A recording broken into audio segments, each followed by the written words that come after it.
అందరికీ hi, welcome to my YouTube channel ఏవి cooking world. ఈరోజు అయితే నేను చాలా సింపుల్గా బ్రెడ్తో కస్టర్డ్ బ్రెడ్ని అయితే చేశాను. సో తెలిసిన వీడియోనే కదా అని స్కిప్ చేయకండి. నా వేలో నేను ఎలా చేశాను అనేది చేసి చూపించాను. సింపుల్గా వీడియోని అయితే ఫుల్గా చూడండి. ముందుగా అయితే ఇలా ఒక మిక్సీ జార్ తీసుకొని దాంట్లో అయితే పిస్తా వేసుకున్నాను. పిస్తా కాజు కూడా వేసుకుంటున్నాను.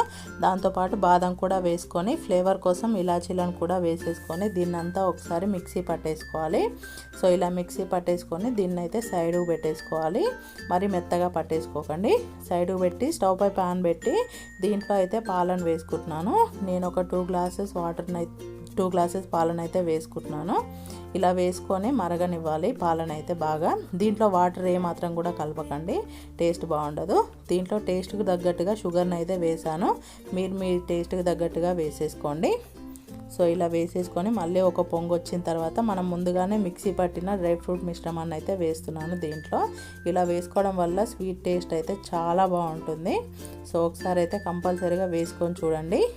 ఇప్పుడు దీంట్లోనే ముందుగానే పాలల్లో కలిపెట్టుకున్న కస్టర్డ్ పౌడర్ని వేసుకున్నాను.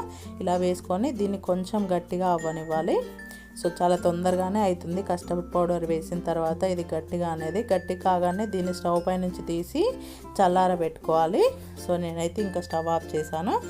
ఇప్పుడు అది సైడ్కి పెట్టేసుకొని ఇంకో ప్యాన్ పెట్టి దీంట్లో అయితే నెయ్యిని వేస్తున్నాను. మీరు కావాలంటే నూనె కూడా వేసేసుకోవచ్చు. సో నెయ్యిని వేసుకొని ఇలా కట్ చేసి పెట్టుకున్న బ్రెడ్ ముక్కలను అయితే వేసుకుంటున్నాను. మీకు కావాలంటే డీప్ ఫ్రై అయినా చేసేసుకోవచ్చు. నేనైతే ఇలా షాలో ఫ్రై చేస్తున్నాను. సో ఇలాగే రెండు వైపులా మంచి కలర్ వచ్చేంత వరకు అయితే కాల్చుకోవాలి ఈ బ్రెడ్ ముక్కల్ని. సో చూసారు కదా, ఇలా మంచి కలర్ వచ్చింది. ఇప్పుడు ఇంకో సైడ్ కూడా తిప్పేసుకొని కాల్చేసుకోవాలి. ఇంతే, చాలా సింపుల్గా ఉంటుంది రెసిపీ అయితే. సో ఇప్పుడు వీటిని స్టవ్ పై నుంచి అయితే తీసేస్తున్నాను. మంచిగా వేగిపోయాయి. ఇలాగే ఎన్ని అయితే తీసుకున్నారో అన్నిటిని ఇలాగే కాల్చేసుకోండి.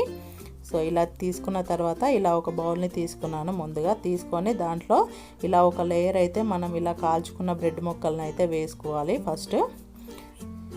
సో ఇలా ఎన్ని పడితే అన్ని ఇలా వేసేసుకొని దీనిపైన ఈ కస్టర్డ్ మిల్క్ని అయితే వేసేసుకోవాలి. ఇంకింతే, లేయర్ టు లేయర్ ఇలాగే వేసేసుకోవాలి మొత్తం. సో చూసారు కదా, దీనిపైన డ్రై ఫ్రూట్స్ని కూడా వేసేసుకోండి. ఇష్టం ఉంటే, ఇష్టం లేని వాళ్ళు స్కిప్ చేయొచ్చు డ్రై ఫ్రూట్స్ని. ఇలాగే లేయర్గా ఇలా పెట్టి చేసేసుకోవాలి.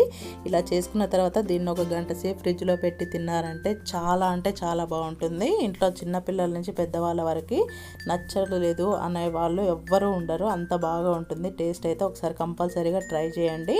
ట్రై చేసి నాకు కామెంట్ చేయండి ఎలా వచ్చింది అనేది అయితే. ఇంక ఈ వీడియో కనుక నచ్చినట్టయితే ఈ వీడియోకి లైక్ చేసి నా ఛానల్ని అయితే సబ్స్క్రైబ్ చేసుకోండి. Simple and easy రెసిపీస్ని